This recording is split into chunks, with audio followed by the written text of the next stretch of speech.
Good morning, student. Last time we see the laws of motion.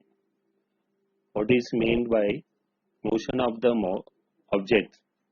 We see the four examples of motions and non-motion. First example is the flight of the bird.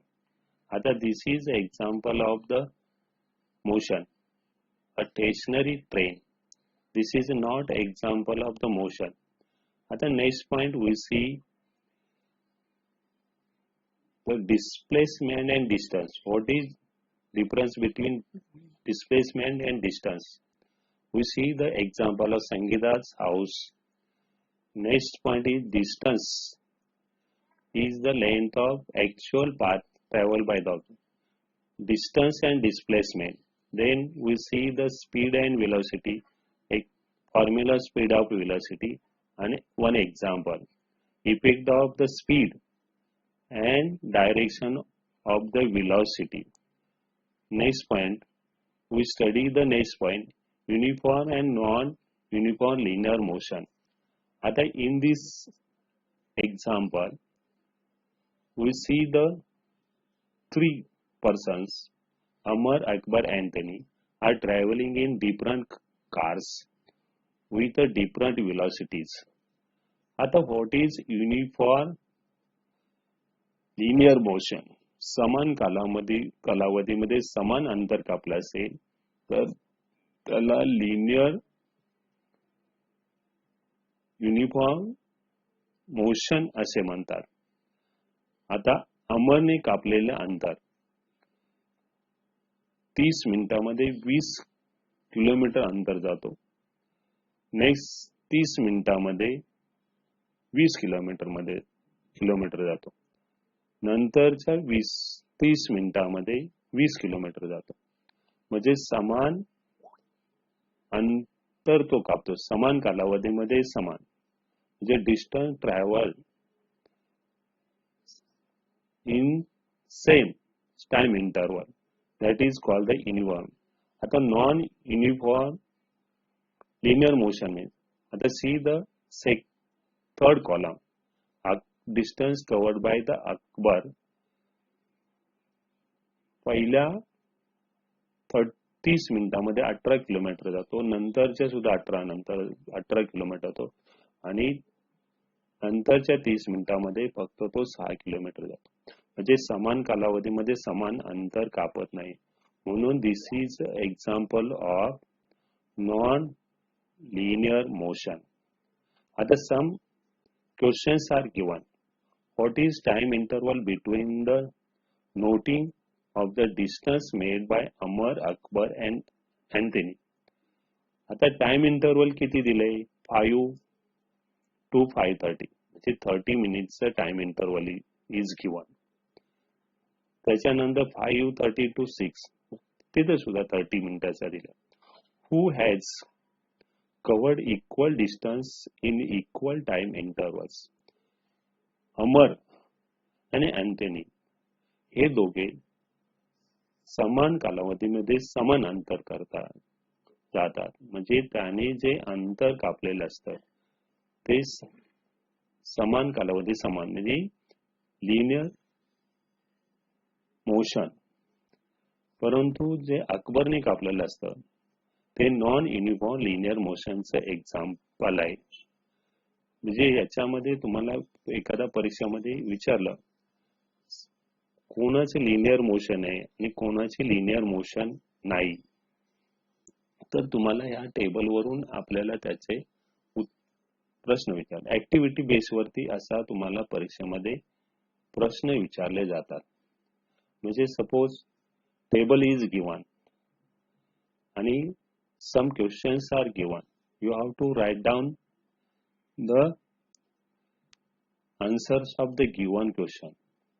म्हणजे आपला जो question paper असतो तो totally काय असतो? Activity base वरती असतो.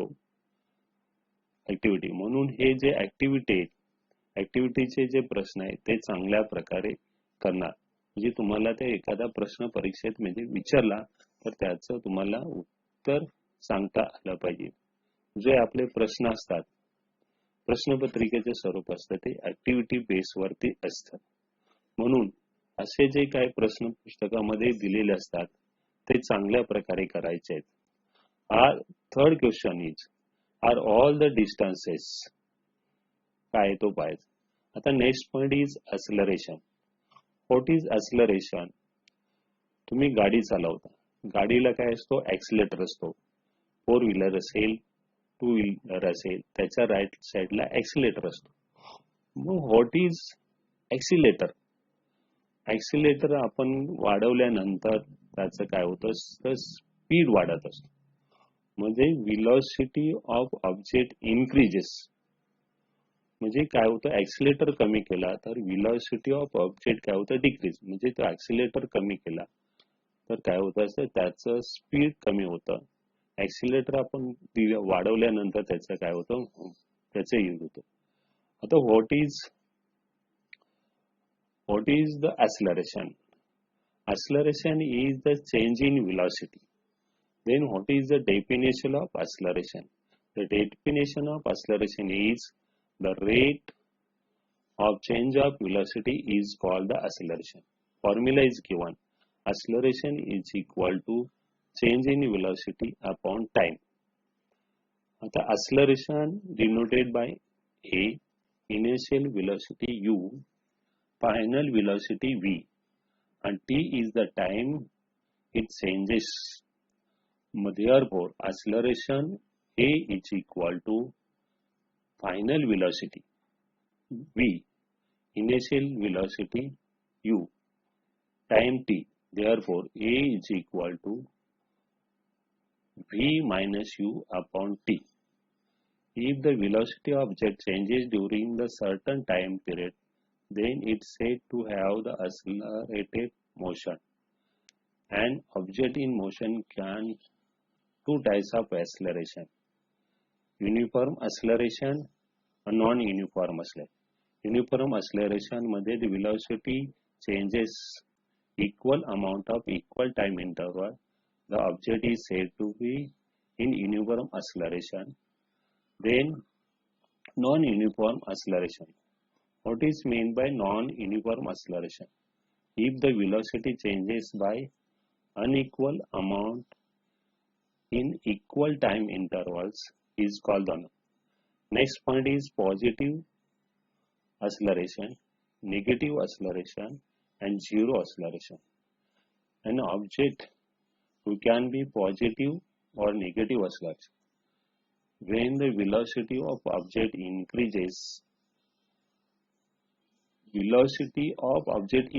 the acceleration is called the positive acceleration. In this case, the acceleration is in the direction of the velocity. When the velocity of an object decreases with the time, it has been negative acceleration. Negative acceleration is also called deceleration. Positive acceleration मध्ये काय होतं, velocity of object काय होते, increase होते. तर negative acceleration मध्ये काय होतं, velocity of object काय होते, decrease होते. म्हणजे पॉझिटिव्ह acceleration मध्ये आणि निगेटिव्ह acceleration मध्ये काय होतं ते समजलं असेल तुम्हाला. Next zero acceleration. Zero acceleration मध्ये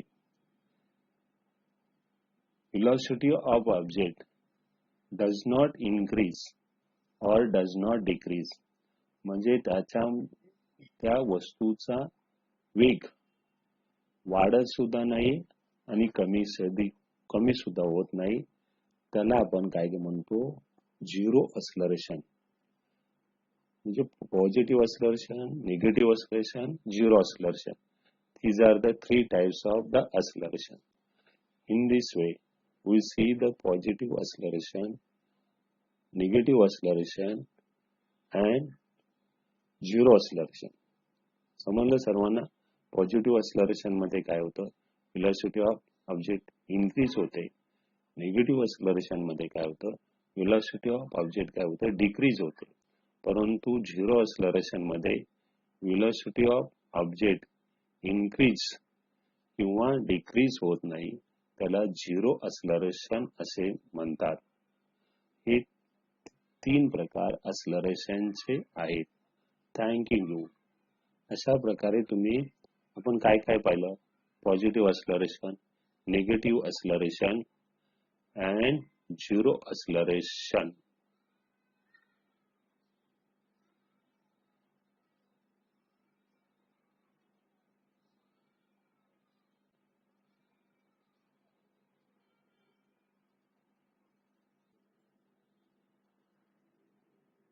Good morning, student. Last time we see the laws of motion. What is meant by motion of the